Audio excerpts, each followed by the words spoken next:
अयोध्या 14 वर्ष लौट करके राम जी आए। 14 वर्ष तक भरत जी राज्य किए। चरण पादुका को अयोध्या के राज सिंहासन पर रखा। भरत जी ने राम जी के सिंहासन पर बैठने के बाद ताला चाबी राम जी को सौंप दिया कि अब आपन तेज समारो आपे। राम जी से कहा कि चलिए कोष कोठार भंडार अन्न सेना सब देख लीजिए। राम जी ने सबका निरीक्षण किया। जो कुछ भी था सब 10 गुना बढ़ गया था। जो कुछ भी था सब 10 गुना बढ़ा था। राम जी भरत जी पर बड़े नाराज हुए कि मेरे पिता जितना धन, जितनी सेना, जितने असरफियों को छोड़ कर गए थे उससे 10 गुना 14 वर्ष में बढ़ गया। इसका मतलब तुमने प्रजा से कर अधिक लिया होगा, प्रजा को दुख दिया होगा, उनसे कर अधिक लिया होगा। प्रजा के लिए तुमने सड़क नहीं बनवाई होगी, प्रजा के लिए तुमने चिकित्सालय नहीं बनवाए होंगे, प्रजा के सुख दुख की चिंता नहीं की होगी, सेनाओं का पूरा वेतन नहीं दिया होगा। सारी प्रजा एक साथ सेना को लेकर के चिल्लाने लगी कि नहीं नहीं, चक्रवर्ती दशरथ जी से भी अधिक सुख हमें भरत जी के राज्य में मिला है।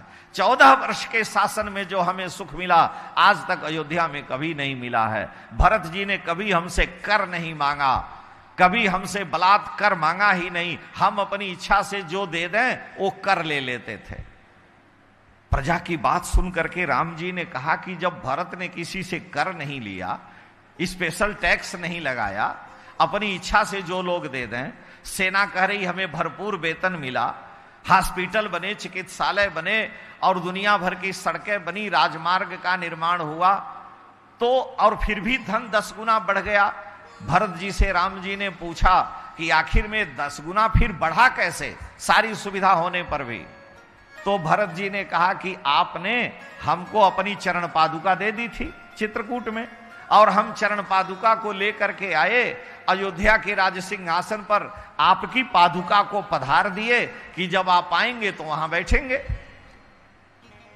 तो आपकी चरण पादुका को हमने अयोध्या के राज सिंहासन पर पधारा। प्रजा आती थी और हमको जो अपनी इच्छा से वो धन, कर, टैक्स देती थी वो सब हम सिंहासन पर आपकी चरण पादुका पर चढ़ा देते थे और उन्हीं से लेकर के राज्य का भरण पोषण करते थे। तो अगर प्रजा को सुख मिला, हॉस्पिटल बने, अगर सड़कें बनी, लोगों को भरपूर वेतन मिला, तो इसमें मेरा कोई प्रभाव नहीं है।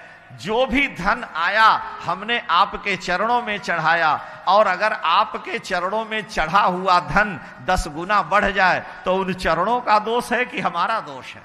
इसलिए हे प्रभु, इसमें मेरा कोई दोष नहीं है, ये तो आपके चरणों में अर्पित किए गए आपके चरणों का दोष है। और भरत जी सारे अयोध्या के प्रजा का भरण पोषण करते हैं। इसलिए तुलसी कह रहे हैं कि विश्व भरण पोषण कर कोई, विश्व का भरण पोषण अगर कर सकते हैं तो भरत जैसे ही, क्योंकि भगवान के कृपा का बल है, ठाकुर के चरणों की भक्ति है, तो सबका भरण पोषण कर सकते हैं। इसलिए उनका नाम भरत है।